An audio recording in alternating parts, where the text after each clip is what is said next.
வாழ்க வளமுடன். வாழ்க வையகம் வாழ்க வையகம் வாழ்க வளமுடன். குரு வாழ்க குருவே துணை. இன்று நாம் இறைஞானமும் முழுமை பெறும் என்ற தலைப்பின் கீழ் முழுமை பேறு பற்றிய கேள்விகளை பார்க்கலாம். இது பகுதி 4. ஒருவர் புலன் அளவிலிருந்து தான் உணர்ந்தவைகளை கழித்துவிட்டு இறைநிலையே எல்லாமுமாக காணும் பேற்றை அத்வைதம் என்கிறோம்.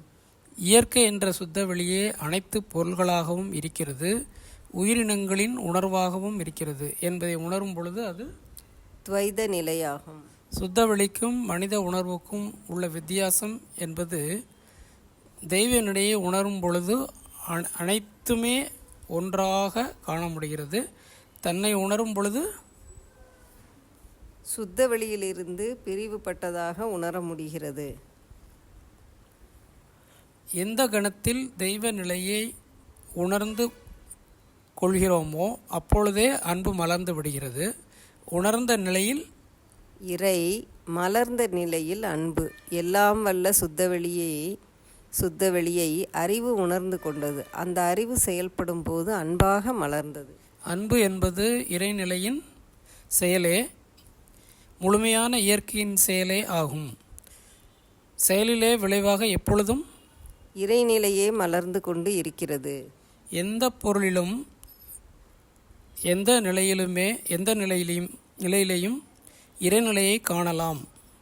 இறைநிலையோடு உடல் வேறுபட்டு இருந்தாலும் உள்ளத்தால் அறிவால் ஒன்றுபட்டு இருப்பதை உணர்ந்து கொள்ளலாம். அந்த நிலைக்கு அறிவை உயர்த்த வல்லது அகத்தவமும் அகத்தாய்வும் ஆகும். இறை பேறு என்பது அன்பு என்பது இறைநிலையின் செயலே, முழுமையான இயற்கையின் செயலிலே விளைவாக எப்போதும் இறைநிலையை மலர்ந்து கொண்டு இருக்கிறது என்ற உண்மையை உணர்ந்து கடமையாற்றும் பொழுது அதுவே இறைப்பேறு எனப்படுகிறது. நமது உடலை பாதுகாப்பதற்காக செய்யும் செயல்களை எல்லாம் இறை வழிபாடு ஆகும். மற்றவரையும் பாதுகாக்க நாம் செய்யும் செயலும் உதவியும் இறை வழிபாட்டுடன் இணைந்த அற வழிபாடு ஆகும். செயலுளவி தத்துவத்தின்படி உடல் மனம் ஆற்றல்களை இறை ஆற்றலுக்கு ஒத்து இருக்கும்படி செயல்படுத்தும் பொழுது இறை ஆற்றல் மனிதனுக்கு காப்பாக அமைகிறது. இறை ஆற்றலின் இயற்கை நியதியை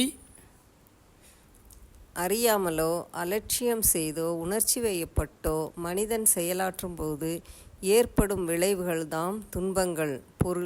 துன்பங்கள் எப்படின்னா பொருள் இழப்பு, ஏழ்மை, நோய்கள், உறுப்பு இழப்பு, அகால மரணம் ஆகிய அனைத்து கேடுகளும் ஆகும். ஒரு செயலை செய்கிறோம், அந்த செயலுக்கான விளைவு நிச்சயம் வரும். அந்த விளைவு இன்பம், துன்பம், அமைதி, பேரின்பம் என்ற அனுபோகமாக இருக்கிறது. செயலும் விளைவும் தான் சங்கிலி தொடரான மனித வாழ்வின் அனுபவங்கள் ஆகும். செயலை செய்துவிட்டு விளைவில் சிக்குண்டு தவிக்காமல் விளைவை கணித்து அளவு முறையோடு செயலாற்றி வாழும் பண்பாடுதான் செயல் விளைவு தத்துவ ஞானமாகும். செயல் விளைவு தத்துவத்தை இறைநீதி என்று கருத்தில் கொள்ள வேண்டும். ஒரு செயல் செய்தால் விளைவு நிச்சயம் வரும். எவ்வாறாயினும் செயலுக்கு தக்க விளைவு உண்டு. இதுதான் இயற்கையின் சட்டம், அதாவது லா ஆஃப் நேச்சர், அதாவது இறை நீதி ஆகும். பிரம்மஞானத்தின் உச்சக்கட்ட அறிவே செயல் விளைவு தத்துவ ஞானம்தான். செயல் விளைவு தத்துவம் இறை நீதி என்றும் கூறுதலறம் என்றும் வழங்கப்படுகிறது. தவறு இன்றி தக்கபடி இறைநிலையால் வழங்கப்படும் நீதி என்பதே இதன் பொருள். இதனையே கணியன் பூங்குன்றனார் எவ்வாறு கூறுகிறார்? தீதும் நன்றும் பிறன் தர வாரா என்கிறார்.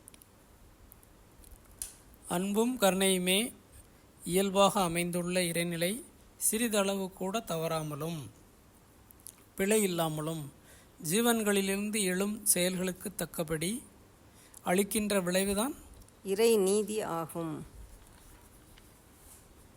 செயல்களை கொண்டு அந்த செயல் நல்லதா கெட்டதா என தீர்மானிக்க கூடாது.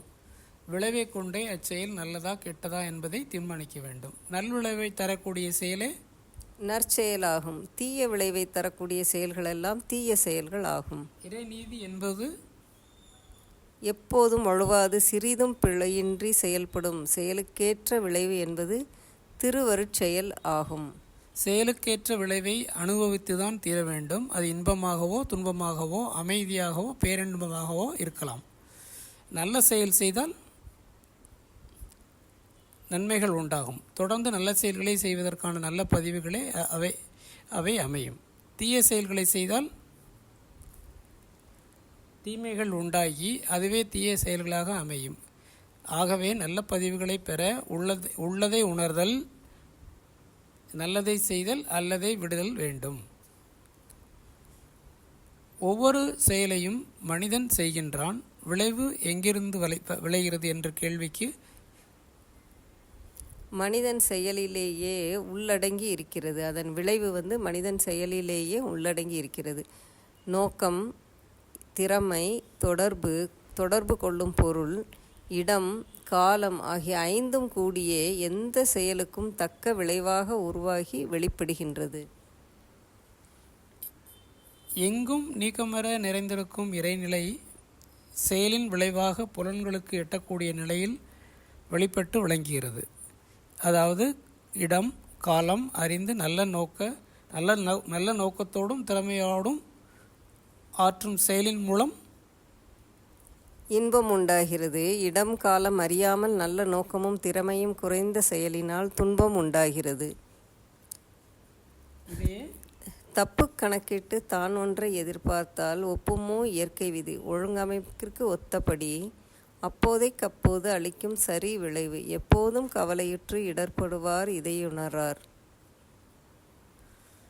இன்பத்தை இறைநிலை அளிக்கும் வரமாக ஏற்றுக்கொள்வதும், துன்பம் வந்தால் அதை இறைநிலை கொடுக்கும் எச்சரிக்கையாக கொள்வதும் எப்போதும் இறைநிலை மறவாத அறிவின் வெளிப்பாக விளங்குகிறது. வாழ்க வளமுடன். வாழ்க வளமுடன். நன்றி. மீண்டும் அடுத்த பதிவில் சந்திக்கலாம்.